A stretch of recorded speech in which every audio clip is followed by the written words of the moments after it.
Karl Marx.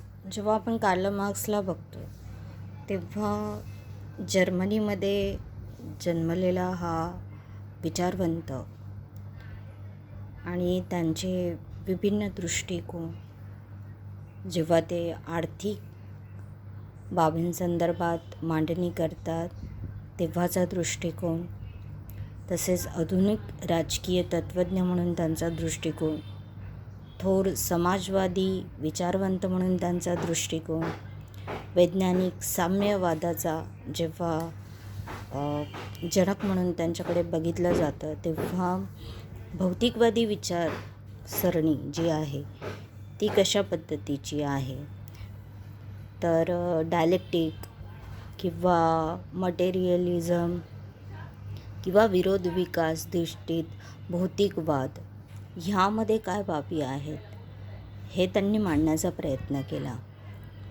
आणि त्यांचं शिक्षण जे आहे ते बर्लिन येथील त्यांचं शिक्षण झालेलं आहे. त्यांनी एपिक्युरसचा भौतिकवादी सिद्धांत आणि तत्त्वज्ञानावर प्रबंध सादर करून PhD संपादित केली.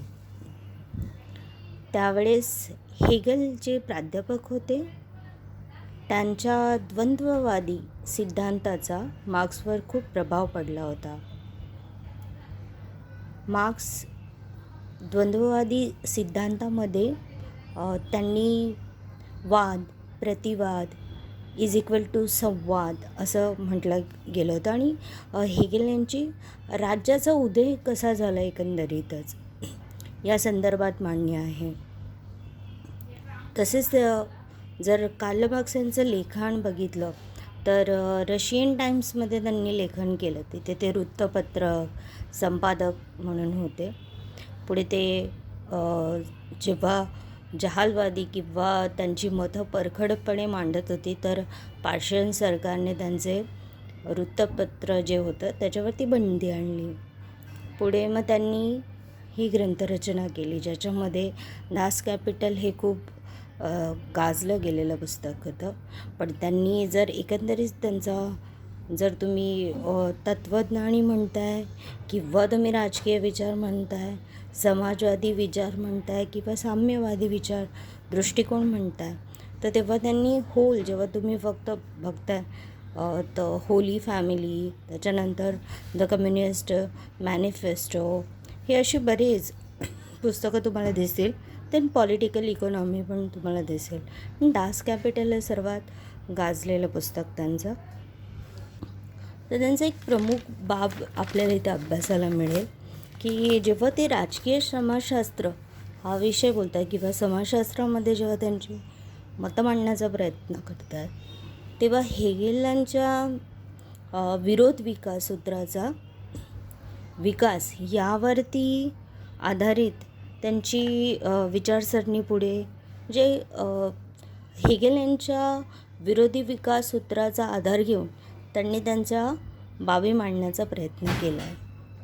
मग पहिलं आहे, एकतर जेव्हा त्यांनी स्वतःचं मत मांडण्याचा प्रयत्न केला त्याच्यात भौतिक इतिहासाची वाटचाल यावरती त्यांनी फोकस केला आणि त्याच्यामध्ये वास्तव स्थिती, विरोध स्थिती आणि परिजत स्थिती अशा 3 हे जे सूत्र आहेत याच्यावर त्यांनी तो सिद्धांत मांडलेला आहे. मग बघूया तर कसं आहे कार्ल मार्क्स यांचे विचार. मग फर्स्ट जेव्हा येते वास्तव स्थिती, आता ही स्थिती जेव्हा आहे त्याच्यामध्ये काय होतं, विरोध. ओके, विरोध म्हणजे काय, एखाद्या गोष्टीचा विकास होण्यासाठी विरोध आवश्यक असतो असं त्यांनी म्हटलेलं आहे. विरोध असेल तरच विकास होतो.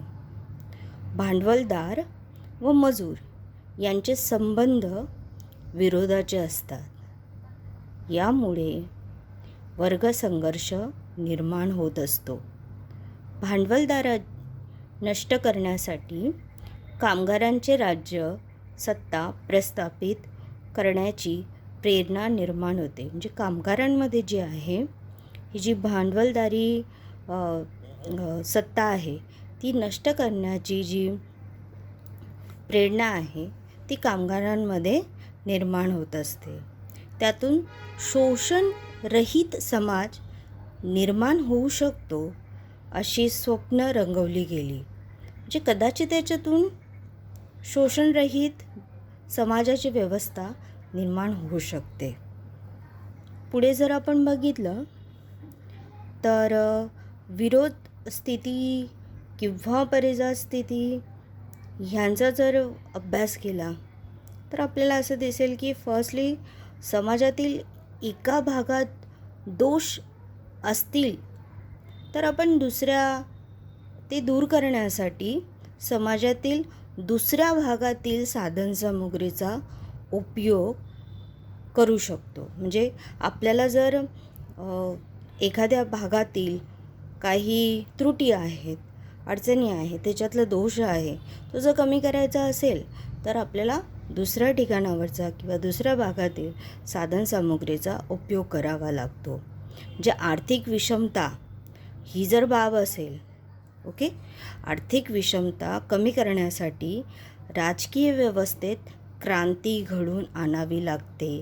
राजकीय व्यवस्थेत समाजशास्त्र परस्परावलंबी असतात व ती स्वतंत्र शास्त्रे म्हणून परिपूर्ण असत नाही. ते समाजशास्त्र हे काय आहे, एकमेकांवरती आधारित आहे. त्यामुळे एकतर ह्या पाठीमागचं कारण एक असू शकतं की समग्र मानवी व्यवहारांच्या विविध पैलूंचा एकत्रित विचार करणे राजकीय समाजशास्त्राला अभिप्रेत आहे. ही गोष्ट फार महत्त्वाची आहे की जेव्हा तुमचं व्यवहार, आपला संपूर्ण व्यवहार चालू असतो तेव्हा विविध पैलू या गोष्टींचा एकत्रित विचार करावा लागतो. राजकीय समाजशास्त्राला तेच अभिप्रेत असतं.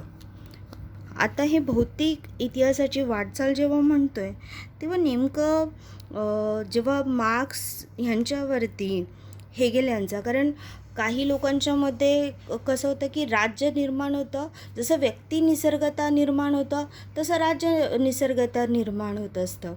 आता वाद, प्रतिवाद, मग त्याच्यातून संवाद, हे जेव्हा हेगेल राज्याच्या उदयासंदर्भात बोलत आहे तर मार्क्सवरती हेगेलचा प्रभाव होताच. पण मग त्यांना हेगेलचं तत्त्वज्ञान जे पूर्वी डोक्यावर उभं होतं ते नेमकं पायावर नीटपणे उभं करण्याचा त्यांनी प्रयत्न केला होता. म्हणजे आजूबाजूची भौतिक परिस्थिती आहे, त्यामुळे विशेषतः अर्थव्यवस्था, उत्पादन व्यवस्था आणि त्यातल्या त्यात वर्गव्यवस्था हा मुख्य पाया आपल्याला इथे दिसून येईल. आणि ही जी आजूबाजूची भौतिक परिस्थिती आहे ना, याच्यामुळे काय होतं, माणसाच्या कल्पना आणि विचार ह्या बदलत राहतात. म्हणजे उदाहरणार्थ राजेशाही आहे, लोकशाही आहे, हुकुमशाही आहे, ह्या कशा ट्रान्स होतात हे तुम्हाला दिसून येईल. मग कुटुंब व्यवस्था आहे, कुटुंबाशिवाय टोळ्यांनी एकत्र फिरणं, एकत्र आणि विभक्त कुटुंब पद्धती, वारसा हक्क, मग धर्म आले. मग जर आपण विचार केला तर सपोज धर्मातील प्रत्येक बाबी पण दिसतील तुम्हाला की फॉर एक्झाम्पल प्रोटेस्टंट आहे, कॅथलिक आहे, जर असं आपण एक उदाहरण घेतलं म्हणून, ओके. म्हणजे बरेच आपली वर्गवारी पण किंवा त्याच्यातले उपवर्ग तुम्हाला दिसून येत असतात.